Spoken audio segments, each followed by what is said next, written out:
Hey guys, welcome to another episode of the Rocket Chiro podcast, a business and marketing podcast for chiropractors. My name's Jerry. I'm your host.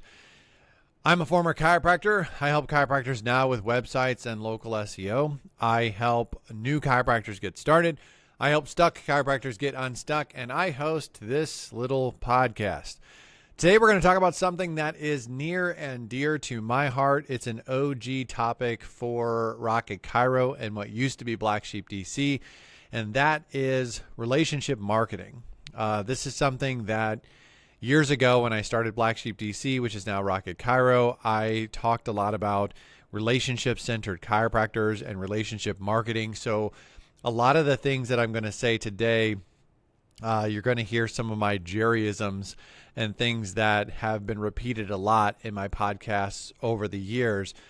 But the reason I wanted to talk about this is kind of a twofold reason. One is that anytime I get to the end of the year and I start thinking about the next year, I start thinking about like what are some big picture pieces of advice or things that I could give to chiropractors to kind of just help them have a better year. A lot of times at this point of the year, you look back and you're like, man, my year didn't go the way I wanted it to, or maybe you're just getting started and you're looking ahead saying like, how do I proceed into the next year? And I do think how you think about your marketing from a standpoint of, are you building relationships or are you just trying to make sales? And we're going to sort of contrast these two things. I would consider relationship marketing like a long-term, more stable way of marketing, and probably a better way for the vast majority of chiropractors of marketing and kind of building their practice. And then I would consider sales marketing as more short-term and less stable long-term, and really not something that would fit well for the vast majority of chiropractors. And I would actually argue the chiropractic profession does not really line up too well with like a sales approach, even though there are some chiropractors and some chiropractic groups that are really heavy into like closing and selling as chiropractors. So we're going to contrast those two things. So the end of the year was one aspect. The other aspect of it is I have a really good friend of mine who closed down his practice that he's had for over 20 years now, moved to a new location, and he's starting over. And he's been talking to me just about some of the stuff that goes into starting over and just asking my 2 cents on different things. And we were talking about search engine optimization. And I sort of brought up this conversation because he was talking about some approaches that he had heard about that might work for helping with the Google Maps. And I sort of came back to my foundation, which is my approach is relational. Like when I do search engine optimization or I'm trying to get AI to rank a chiropractor, I'm thinking long term. Like I'm not thinking about shortcuts or gimmicks or things that might help today but might hurt me long term. Like that's sort of things. Those are things that I typically avoid.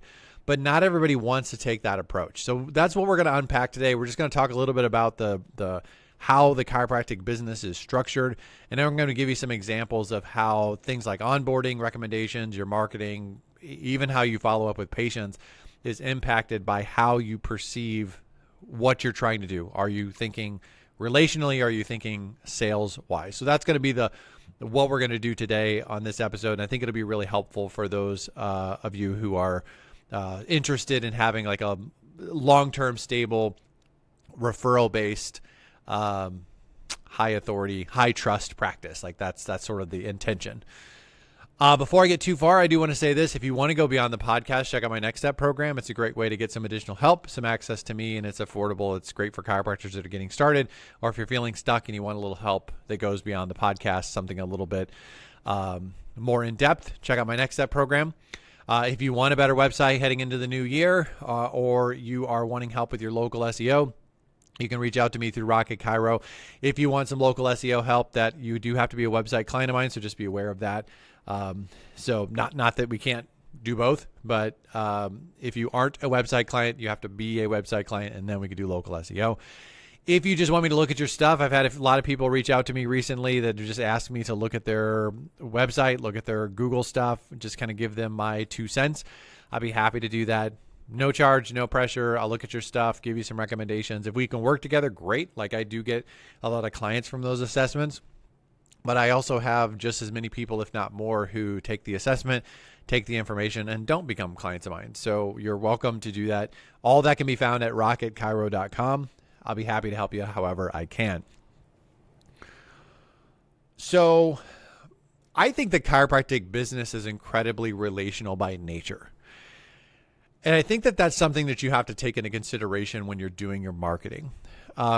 If you think about business models, something like a realtor or something like a high ticket sales business, where you have like one or two interactions with a customer or one or two like kind of big sales points with someone over the duration of your relationship. It's basically the idea would be, if you're a realtor, the average person is not going to be buying 3 or 4 houses from you. That's just not what would be typical. I mean, people don't generally move that much. So how much are you going to use a realtor? So realtors really rely on a big ticket sale and then getting more new people to make a big ticket sale. Chiropractic is not built that way. And I've always said that chiropractic lines up more with a restaurant than it does with something like a realtor or some sort of big ticket sales. And that is that if you think about how a restaurant makes money, like a restaurant makes money because they have loyal customers that come back repeatedly over time. Now, that doesn't necessarily mean that every single person that goes to that restaurant goes to the restaurant every single day or every single week or even every single month. A restaurant is going to have a mixture of people, some who come quite often or like they're regulars, some who come infrequent, and some who only come for like special occasions. And if you look at a chiropractic practice, I think it aligns pretty well with that in terms of how a good, healthy chiropractic practice looks. And in a perfect world, what you don't have is you don't want to have the goal of just having new patients. It's sort of like a very short-term way of thinking about your practice. And if you're constantly focused on new patients and you're not ever thinking about the back end, and you'll hear people use the analogy of a leaky bucket. And I think there's a lot of truth to that. If you're always just thinking about like the water coming in, I know that sort of eases the stress the quickest, and it makes the biggest difference in your bank account. It makes the biggest difference in how you feel. It makes the biggest difference in some of those vanity metrics that we've talked about recently. But it also goes away, and it goes away naturally because people aren't going to come in 3 times a week forever. Like, that's sort of ridiculous. People do tend to come in a lot more initially when they see a chiropractor, and then they come in less as time goes on. It's the nature of the beast. And so if you constantly have people leaving out the back door who are not following through with care, because some chiropractors have issues with even people following through with their initial care. But then if you have people that are not ever coming back, it's like a one-time, experience with you. You have people that are not. It's just it is that leaky bucket, and you end up in a situation where you constantly have to focus on getting more into the bucket, more into the bucket, more into the bucket. It's just a stressful way to practice. And so, I would consider the bad goal of a chiropractor, if you're trying to build a practice, to be like, if a bad goal is like, I want new patients, and sort of just leaving it as that. I think a better goal is, I want new patients who are a good fit for my practice, because now you're getting a little bit better. You're heading yourself probably in a long-term better direction, because if you've ever tried to, stick a square peg in a round hole when it comes to patients, it's a frustrating thing. And one of my website clients recently, I did her website. I put some content up for it, and I try very hard to make the websites represent the practice well. And she said, hey, is there any way we could like take off, because there was sciatica information on like the conditions pages, and there was a page about sciatica, helping sciatica. And she's like, is there any way we could just take that off? It's not my thing. And I was like, sure, no problem. Like, I don't mind that at all. I sort of assumed it wasn't on the list of things she sent me. I assumed that was my mistake. I kind of assumed that that's like one of those things that chiropractors do. And so I put it on her website. That was my mistake. I took it off. And I told her, I said, when I was in practice, I hated shoulders. Like I was terrible at shoulders. I don't get it. I don't know what to do with them. If you came to me with a shoulder issue, like, I'm not your guy. So like, I felt that way about shoulders. So I totally understand if someone says, I don't want to deal with kids, or I don't want to deal with old people. I don't want to deal with sciatica. I don't want to deal with shoulders, like whatever. I totally understand. And so I think that there's some wisdom in that. And although she's really new in practice, like she's starting a new practice, I applaud her honesty with herself about who she is and who she's not. And so the bad goal is I just need new patients. Don't care who they are, don't care what they are. And this is like the desperation mindset. I just need new patients. And as soon as you get like a little bit of momentum in practice, you start realizing that that's like a bad goal. So bad goal, just want new patients. Better goal, I want good new patients that are a good fit for my practice, whatever that means, because it's going to mean something different for you than it does for me or for anybody else. I think the best goal is this.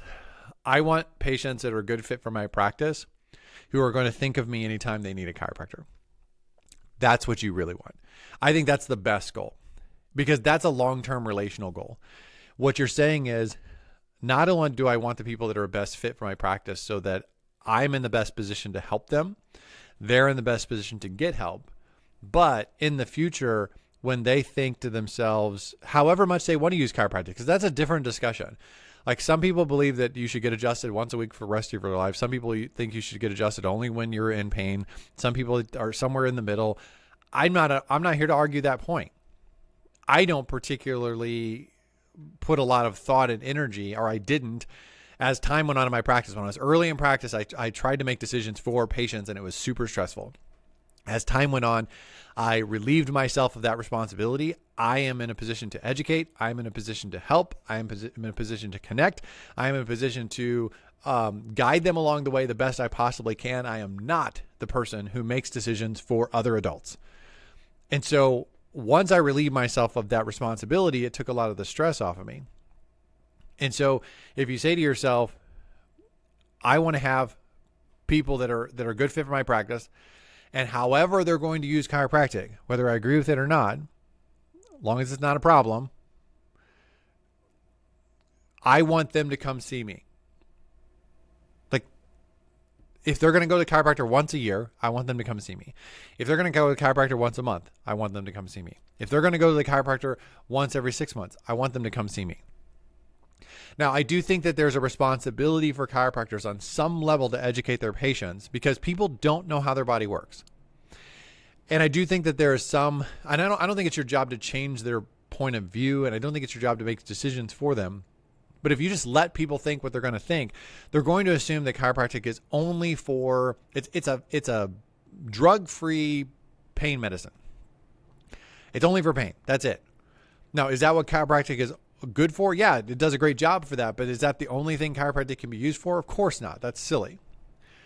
And so if part of the job of a chiropractor is to educate people, unless you're only running an injury clinic, if you're only running an injury clinic, then it probably doesn't matter. But if assuming you're like most chiropractors, where you see some people short-term, some people long-term, some people have chronic conditions, some people have acute conditions, some people do wellness, different discussion. But so when you educate a person and say, here's how you can use chiropractic, here's what's going on with you, here's, you have a long-term problem, you might want to consider doing some stuff beyond this.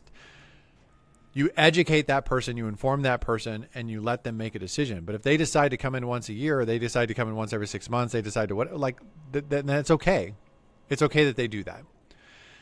And so that should be the goal.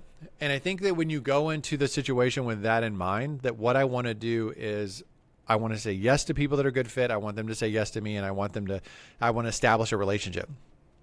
The thing to keep in mind, and this is another one of my Jerryisms, is that real retention is not a PVA number.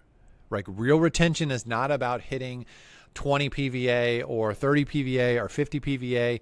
I had a chiropractor tell me once his PVA was 300. He's a stupid, lying idiot, or he's a terrible chiropractor. He's one of the two. I don't know.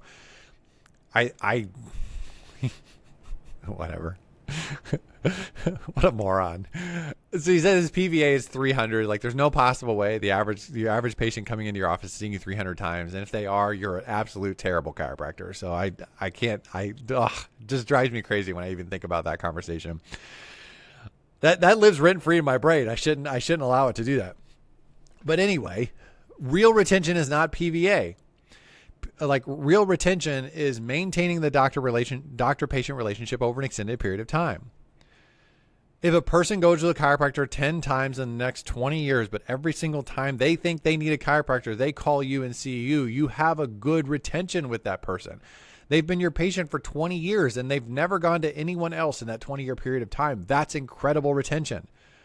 Is it a good PVA? Not really. But we're talking about retention, not PVA. If you want to talk about PVA, PVA is a different conversation. But if you want to talk about retention, retention is about time. Retention is about someone coming to you because you're their chiropractor. And I've said this over and over and over and over and over again on the podcast. Like, my chiropractor has been my chiropractor since I was in chiropractic college. Like, I've lived in this relatively the same area for my whole life, pretty much. Actually, yes, my whole life. I say pretty much to make it sound less like stupid and boring and nerdy.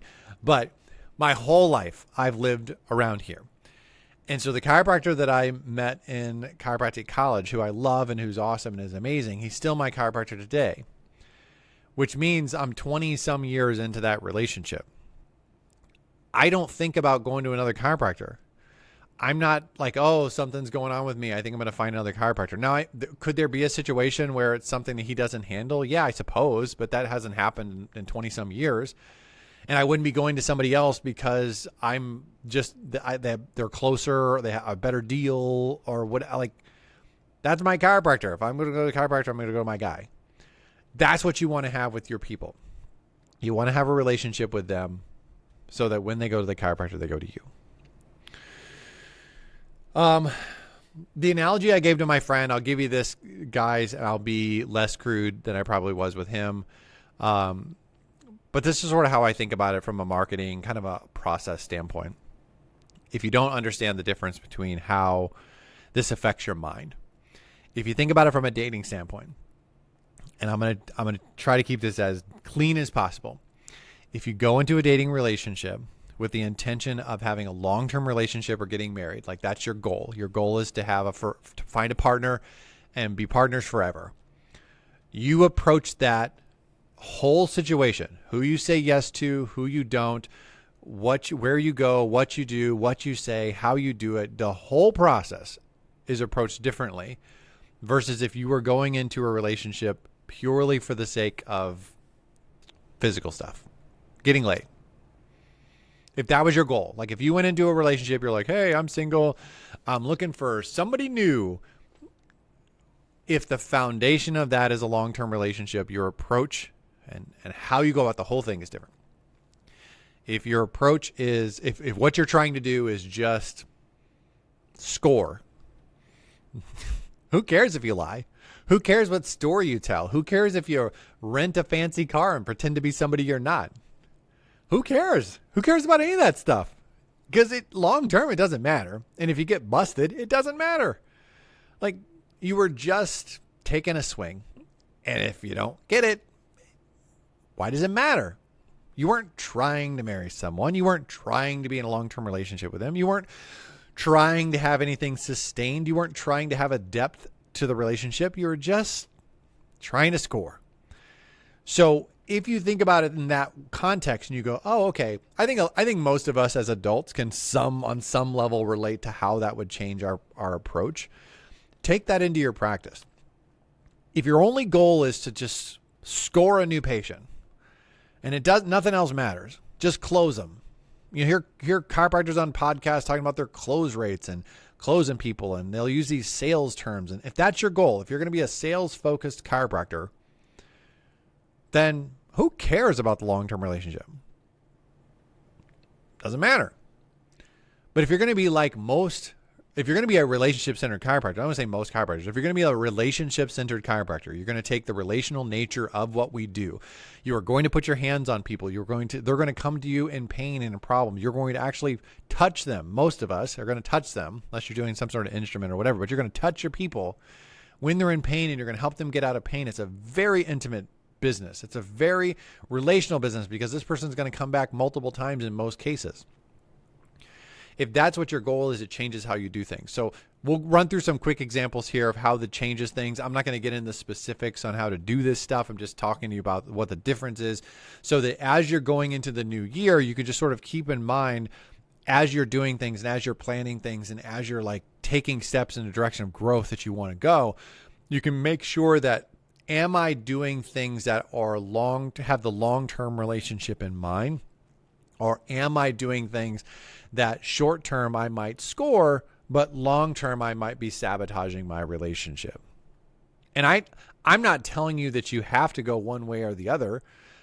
I'm just telling you that you should go into your business and marketing and your plan and your practice structure. You should go into it eyes wide open. Because if you want to be relational and you're like, I want people to refer, I want to build trust, I want to have authority, I want to be like the go-to chiropractor in my area, and then you're doing a bunch of sleazy tactics, what you're doing and what you want do not line up. So let's talk about these really quick. So onboarding, when you're onboarding patients and you're only thinking short-term, you do a lot of talking and less listening. You're focusing on closing. You're not worried about bad fits. You're not even worried about scare tactics and things of that nature. Like, that's just sort of what happens. Get someone to sign up, get someone to do the thing. If you're thinking long-term, when you're onboarding a patient, you're doing a lot more listening. You're trying to help the person and genuinely trying to find solutions to their problems, including time and money, because time and money can genuinely be problems. So you're thinking about those things. You're also coming to agreements. You're not doing like closing and contracts and things like that, but you do need to come to an agreement. Say, hey, here's what we're going to do over the next few weeks. Here's what we're going to do over the next month. Is that something you can do? You want to come to an agreement, but this needs to be more of a partnership and less of a sales process.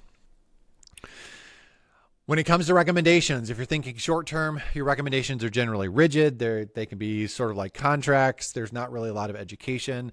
There might be no structure.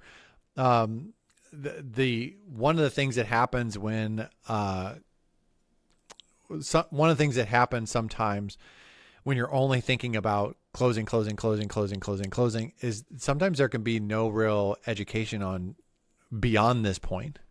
Helping people understand more about their health, helping people understand the method to your madness. It could just be like, hey, get them to start, get them to pay, get them to sign up.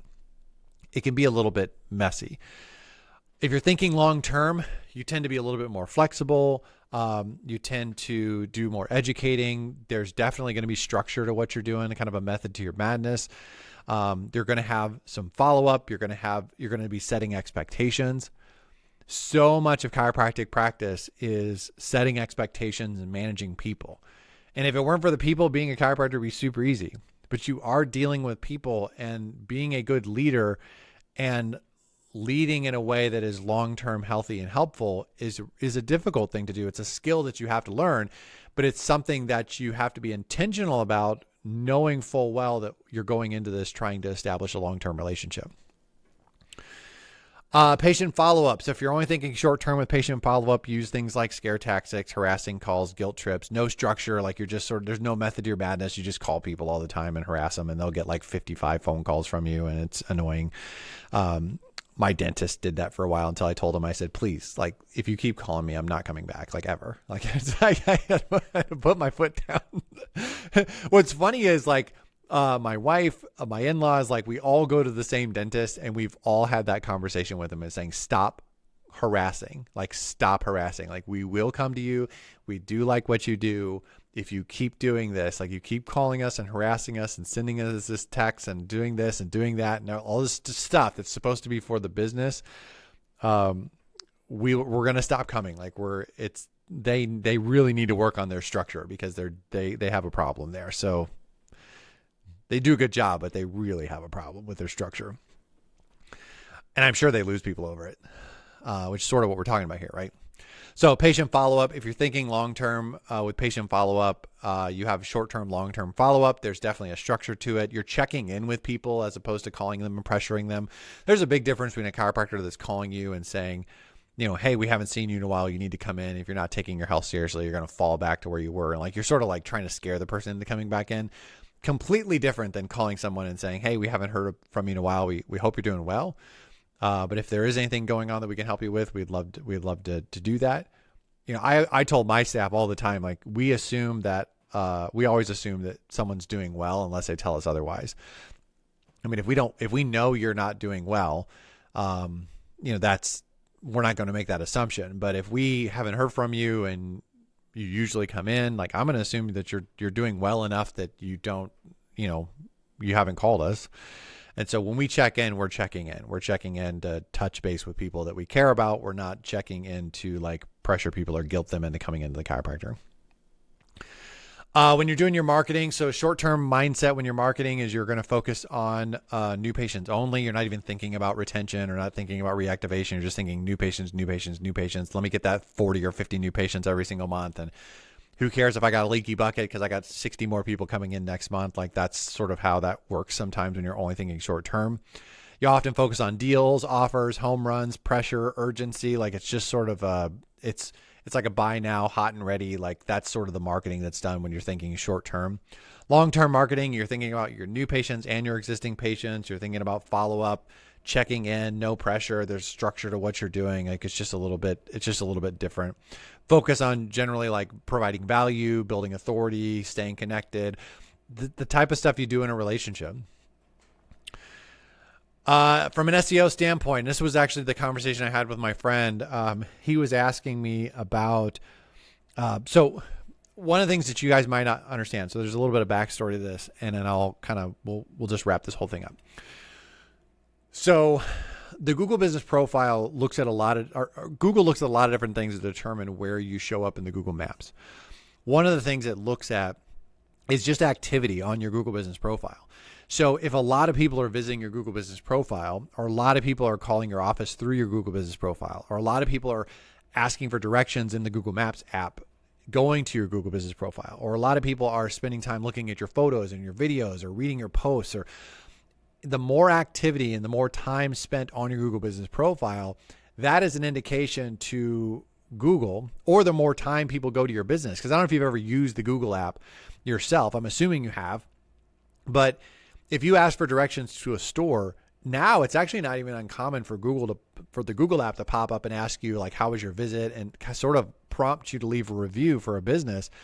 And it's actually happening through the app because the app knows that like you went to that location.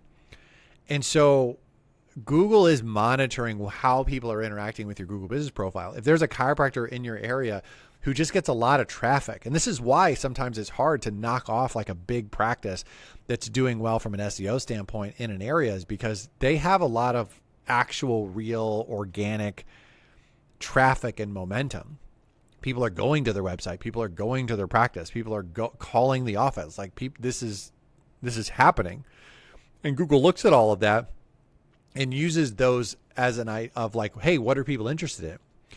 So if you could somehow manufacture more activity on your Google business profile, it does help your rankings in the maps.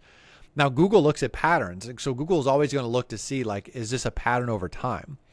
And so what I told my friend was, I said, if, for instance, if there was a festival in town, let's say it was the coffee festival, and a bunch of people were now searching coffee festival and they were going to this festival for the weekend or whatever, that festival would probably rank incredibly well for a very short period of time for like different coffee searches and whatever, because it's the coffee festival and everybody's searching this stuff and everybody's going to there and they're going to the website and they're calling the thing and they're getting tickets and they're using directions and they're doing all this stuff.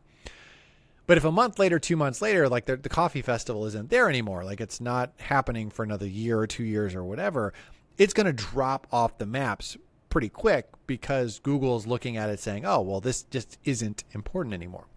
Now, I say all that to say there are businesses out there who will essentially pay people to take a bunch of like burner phones and like show up at your office. And the idea is that I'm going to take 20, 30, 40, 50 burner phones. I'm going to turn all the directions on and I'm going to head to a location. And what this does is it creates an artificial signal that tells the Google Maps like, man, look at how important my practice is. Look at how important my business is. Look how many people are going here. And it's sort of like fake reviews and it's fake activity. It's fake interaction. It's all fake. But does it help? Yeah, I do think it helps. I do think it helps in the short term. But it's sort of like trying to get laid with Google. You're trying to score. You're trying to get that bump. You're trying to get that SEO hit.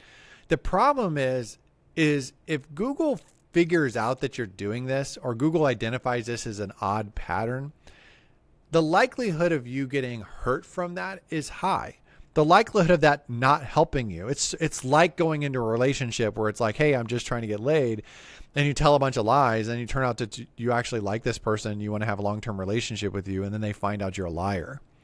Ugh. That's tough. That's a tough way to go. And so my friend was asking me about these companies that do this thing where it's like basically they're creating artificial activity on your Google business profile. And I told him, he's like, would you ever do that? And I'm like, oh, gosh, I don't think I would, because, and that's why I said the analogy is that I'm always trying to think long term with my relationship with Google. I said I'm trying to marry Google, not, I said, I'm not trying to whatever. I'm not going to say what I said. But I'm trying to have a forever relationship with Google and my clients. Like, that's what I'm trying to do. As a result of that, it takes longer. It takes time. It has to be genuine. It has to be real. The activity that we get has to be real on some level. It has to be sustainable on some level. We have to genuinely build trust. We have to genuinely build authority. If we're not doing that, then all I'm doing is a flash in the pan. All I'm doing is lying to Google, hoping to score. Could it work? Maybe. I mean, it does work. It does work. Is it sustainable? I don't know. I don't think so. From what I understand of Google, I don't think it would be sustainable unless you're constantly doing it. And then when Google figures out you're doing it, because what's happening at your practice is not normal. Like, this is not, a busload of people do not show up at a chiropractic practice normally. So Google, if they're comparing you to other practices and what's normal in other practices, and then they see these like, hey, once a month, there's like 80 people that randomly show up at this practice. That would be an outlier for sure. And could you get in trouble for that? Yeah, I think you could. Could it create some momentum and it doesn't matter? Maybe, I don't know. It seems risky when you're taking a long-term relational approach to SEO and to building a practice. Those are the decisions you have to make when you're deciding how you're going to onboard a patient, when you're deciding how you're going to ask for referrals or ask for reviews, when you're deciding about talking to patients, doing patient education, when you're doing marketing, networking, the relationships you're building in your community, and all of that stuff. You just have to think about, like, what's the goal? What's the long-term goal? If the short-term goal is to make a sale, you may show up to a networking event just passing out cards and like trying to close everybody. If the long-term relationship is to build relationships and refer relationships and people that you can work with and they can work with, you go into that situation differently. You ask questions, you inquire about people, you provide value. Does it take longer? I think, yeah, in many cases it does. But 5 years from now, 2 years from now, maybe not even 5, 2 years from now, are you happy that you took a relational approach to your marketing and to your practice? Yes, I think the answer is yes, for sure.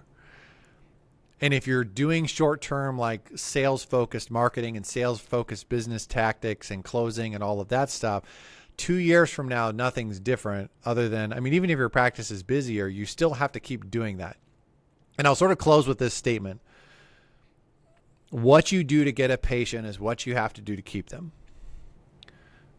What you do to get a patient is what you have to do to keep them. So if you got to scare the heck out of them to get them to start care, you got to scare the heck out of them to keep them on board. And if you build trust and authority to get them, you have to just maintain trust and authority to keep them. If you ask questions and you're concerned and you care, and that's what got somebody to trust you and whatever, then you just have to do that. Like, don't undermine the thing that you did to get them. But if you go down the route of closing and sales and deals, and you start treating chiropractic like it's not a relational business, and I don't know how to do that unless you just are committed to getting a lot of new volume all the time. If you have a turn and burn practice, then I guess you're just committing to having a turn and burn practice, and that requires you to be a very high performing sales chiropractor, which most chiropractors aren't. And I don't think most chiropractors that are listening to my podcast because they're already annoyed with what I have to say, because they don't want to take the time to build relationships, because they don't care about building relationships. They just care about making a sale. that person is not particularly my concern. My concern is about the many, many, many, many more relational chiropractors who get duped into doing sales tactics that undermine the relationships that they're trying to build or that they would like to build because they haven't ever thought about it. So heading into this new year, I just want you to think about how you're doing everything and say, is this approach long-term building a relationship, or is this approach undermining the relationship? And if it's undermining the relationship, then figure out how to tweak it, figure out how to change it. If it's building the relationship, good. It should be. And that's something you'll be glad that you did. All right, guys, that's it. I'm going to go ahead and wrap this up. Thank you for listening to the podcast. Thank you for subscribing. Thank you for sharing the podcast. If you know a chiropractor who doesn't listen, and there are a lot of them, because this is not a big podcast and I'm not a big deal. But if you know someone who would benefit from it, I'd love for you to share the podcast with them. That would be super cool. If you want me to help you with your website, local SEO, then go to Rocket Chiro and reach out to me there. If you'd like me to just look at your stuff, I'll be happy to do that too. Thank you for those who have left reviews. You can do that on Google. There's a link in the footer of Rocket Chiro, or you can go to Apple Podcasts. You can leave a review there. I do appreciate it. I'm done, guys. I'm out of here. I'll talk to you on the next episode. See ya.